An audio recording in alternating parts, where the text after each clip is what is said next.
Siapa yang sangka serangan virus corona efektif memukul ekonomi Cina? Dari awal saya tidak bergeming menyatakan bahwa virus corona adalah biological warfare, perang biologi yang diluncurkan Amerika terhadap Cina. Ini semua bagi pengamat pertahanan adalah lanjutan dari perang dagang Cina-Amerika. Amerika kalah dagang dengan Cina dalam 10 tahun terakhir, atau bahasa ekonominya defisit. Yang kemudian di zaman Trump, Amerika balas dengan meningkatkan tarif masuk yang mahal bagi barang Cina. Ternyata tidak juga memukul Cina. Kemudian Cina melemahkan yuannya sedikit sebagai counternya. Lalu apa yang dilakukan Amerika? US juga melemahkan nilai dolarnya. Namun sekali lagi, itu tidak memukul ekonomi Cina. Lalu dilanjutkan dengan serangan terhadap Huawei yang mau menguasai jaringan 5G. Di mana kalau Cina menguasai 5G, maka berakibat kekuatan ekonomi Amerika berkurang hingga 7% atau lebih dari 900 billion dolar per tahunnya. Apa yang terjadi? Akhirnya Cina mengalah. 5G mulai ketemu titik temunya. Namun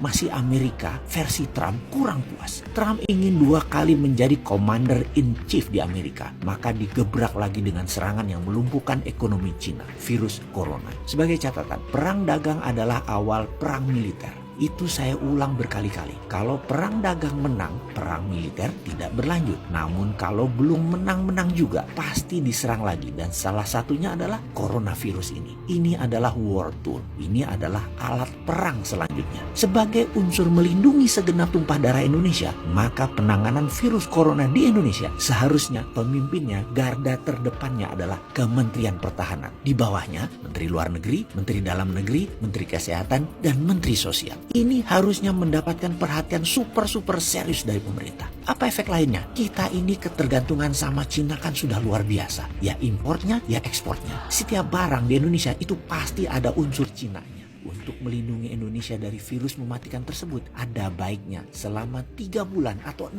bulan ke depan tidak ada barang impor dari Cina. Juga mengirim ekspor ke Cina tidak bisa dilakukan atau dibatasi karena Cina itu shutdown. Juga jangan terima migran atau buruh Cina. Jangan, tutup. Semoga hal ini tidak ditanggapi sama pejabat yang sering melindungi kepentingan Cina di Indonesia. Sesekali dia melihat kepentingan yang lebih luas gitu loh. Nggak NKRI banget sih lu. Dengan tidak adanya barang dari Cina tadi, ini menjadi peluang bagi Indonesia untuk memulai berdiri di atas kaki sendiri. Kita harus mulai produksi sebanyak-banyaknya. Apapun kebutuhan dalam negeri harus kita produksi sendiri. Banjiri UKM dengan modal untuk memproduksi kebutuhan tersebut. Ini sekali lagi peluang. Kalau lagi begini masih mikir investasi asing, masih mengutamakan asing, bilang Indonesia nggak ada modal, nggak punya uang, perlu asing, apalagi asing. Ini yang komentar tidak NKRI banget. Coba sekali lagi kita mau dengar mana suara kalian yang nggak NKRI itu.